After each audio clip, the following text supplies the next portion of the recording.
As the Internet of Things grows, it's creating new opportunities and efficiency for organizations around the world. But the rise in connected devices also brings additional security vulnerabilities, which, if not managed, could put whole organizations at risk from cyber attacks and data breaches. I'm Danny Palmer, this is ZDNet Security Update, and with me to discuss some of the biggest challenges posed by the Internet of Things to security is Daniel dos Santos, Research Manager at Forescout. Thanks for joining me, Daniel. First of all, how much has the use of IoT grown in the last few years, and what are the additional risks these devices potentially bring to the enterprise? Sure. Thank you so much for having me here, Danny, first of all.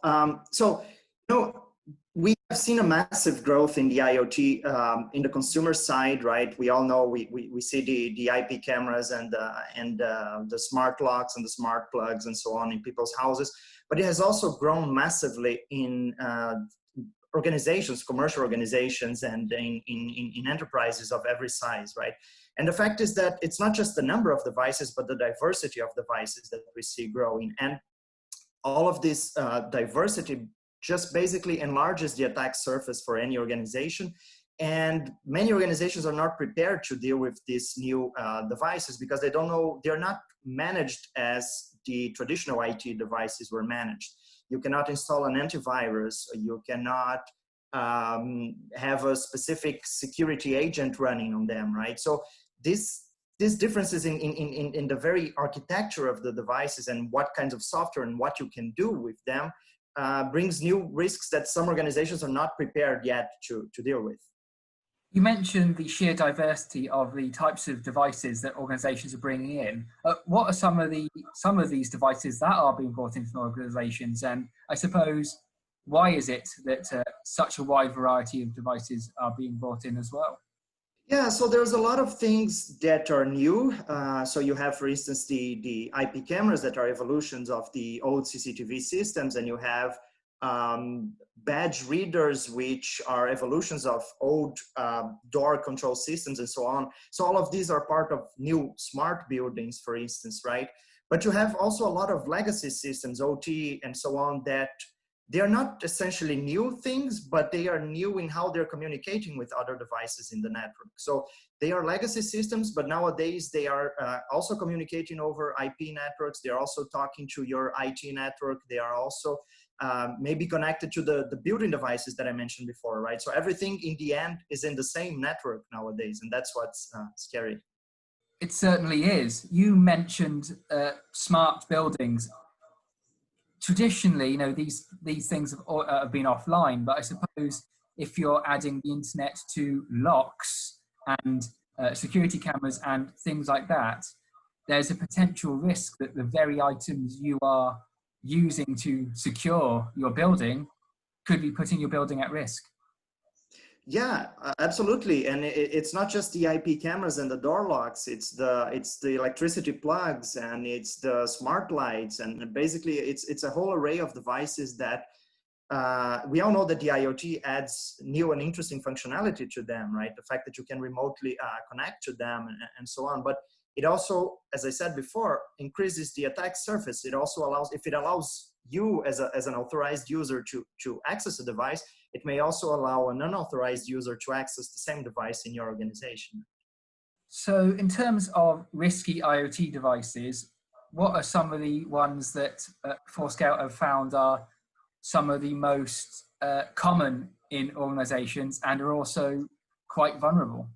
Yeah, so we have spoken a lot already about the smart buildings, and that's something that is just everywhere. Basically, every organization nowadays has smart offices where we see these kinds of devices. But we also have very critical medical devices, for instance, which are nowadays connected also to networks because they need to communicate with patient records and doctors and nurses' workstations and so on. So they are all connected in the same IP network. That's extremely risky. And that's not the kind of device that you see in any organization, but for some specific organizations like the healthcare organizations, they are extremely dangerous, right? And there are other types of devices that are a little bit more on the traditional IT side, but they are also embedded computers, and there are things that people don't really think so much about when they're talking about security. It's not just the workstations and laptops and so on. It's, for instance, the networking devices, the voice over IP phones.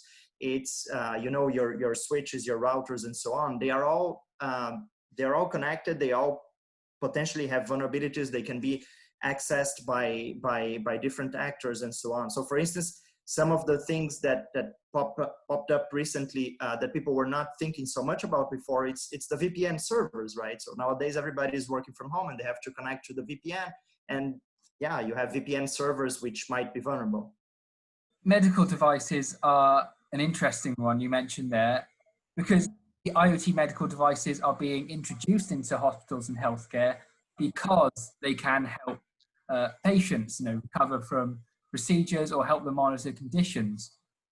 But the problem is, because of this, sometimes they're not being thought about with security in mind, which is potentially putting patients, doctors, nurses, and I suppose whole healthcare organizations at potential risk if not managed correctly. Yeah, absolutely. As we mentioned before, the IoT usually adds functionality, right? That's why people adopt IoT devices, because connecting them to the network allows you to do remote management, allows you to gather more data, and so on. But it also opens up those devices to attack. So yeah, medical devices are extremely critical, and we are seeing vulnerabilities being discovered in these devices almost daily, at least monthly. And, you know, sometimes they are very dangerous stuff. So, for instance, there's this recent Ripple 20 set of vulnerabilities that was just disclosed a week ago, more or less. And it affects the IP stack, right? So it's a very basic connectivity component in many devices. And by chance, let's say, it's also used by big infusion pump manufacturers. It's used indirectly, it's part of the supply chain and so on, but it's there. So now those infusion pumps are potentially vulnerable, and they are connected to patients directly, right? They are controlling the dosage of medicine that goes into a patient. So you can think about it like a simple vulnerability just crashing a device like this might harm directly somebody, or the potential to maybe an attacker change the dosage of medicine or something like that is really scary. It seems to be another instance of how the cyber element is sort of joining with the physical world now. And both in medical devices and in, you know, as you talk about building security. It's interesting how these are joining up. And I suppose another element this is happening in is industrial environments and factories. And that's going to potentially cause some issues as well, because a lot of these environments are using older legacy systems which weren't even designed with anything like IoT in mind. Some might not have been designed with the internet even in mind, and now they're being added to networks. Yeah, absolutely. Industrial control systems, operational technology, all these kinds of things in verticals like manufacturing, in utilities, you know, electricity, oil and gas, and so on. These devices have been there for 20, 30 years. And as you said, most of them were designed not with security in mind, not to be connected to an open network, at least, right? Some of them were designed to be connected to closed networks, internal networks, but not to be exposed potentially to directly to IT networks or to be accessed remotely, but sometimes nowadays they are. So it's a new and challenging world for sure. And especially I think in the OT side, there is a growing awareness about security issues. So most companies nowadays have a budget for OT security. They know that it's an important aspect of cybersecurity. They have their CIOs, their CISOs looking at that also. But yeah, the mixture of everything, right? The IT side with the OT side and the IoT side creates this melting pot, let's say, of trouble. And I suppose another melting pot at the moment is remote working, and how, you know, we're all being forced to work from home because of things going on in the world. how does IoT play into the security of that? Because we've talked about enterprise security and the use of VPNs, but I suppose it's likely that so many people around the world are going to have IoT devices in their own homes, on their networks, and that could potentially cause issues as well. Yeah, you have several aspects there to the remote working phenomenon, right? So you have the fact that people are working from home, but most of the devices are still connected and still running at their offices. And you have, for instance, the security teams also working remotely, so that can affect, for instance, the detection of problems, right? So the same issues that were there are now just amplified because basically not so many people are looking at the devices, let's say virtually at least. And then you have, as you mentioned, the fact that people working from home are connecting to enterprise networks with their own computers, which may or may not follow all the policies of a company, but also are connected potentially to home devices, right? And you create a path from I don't know, the smart light bulb in your living room to your computer, which is connected via VPN to your company, right? So going forward, how can organizations and individuals, I suppose, when we're working from home, ensure that their IoT devices are secure and aren't going to be causing a potential security risk?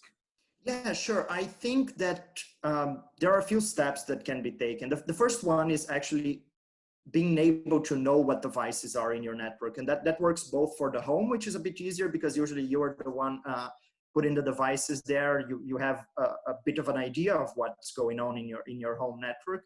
But think of it from an enterprise point of view, right? The scale of the number of devices that are connecting dynamically to this network. So just being able to know what devices exactly are connected to your network is essentially the first step towards securing your network. And then when you know what devices are there, when you have visibility on for instance, the vendors, the models, the software that's running on them, is it vulnerable or not? Then you can take corrective actions or mitigation in terms of the risk that they're bringing, right? You can, for instance, patch devices that you know that are vulnerable. You can segment your network and isolate so that some devices are only talking to other devices that they are authorized to talk to, so that even if there is a breach, even if there is a problem, that cannot spread on your whole network, or that some devices cannot connect to the external networks, to the internet, for instance, right? So you have to apply this proper segmentation. A third aspect is applying other kinds of controls and monitoring your network, first of all, to know if an attack is ongoing or if there's something wrong basically going in your network, and then taking a control action, right? So possibly quarantining a device or removing it, taking it down from the network, and or applying patches automatically or something like that. So these are, I believe, the four main steps to securing your network. Yeah. Thanks, Daniel. That's some really good advice. Thanks for joining me on ZDNet Security Update. And for more information on IoT security and how you can keep your devices safe, be sure to keep reading ZDNet. And there's also plenty of videos and other content on the ZDNet video channels and YouTube channel. So be sure to subscribe to those as well. Thank you for watching.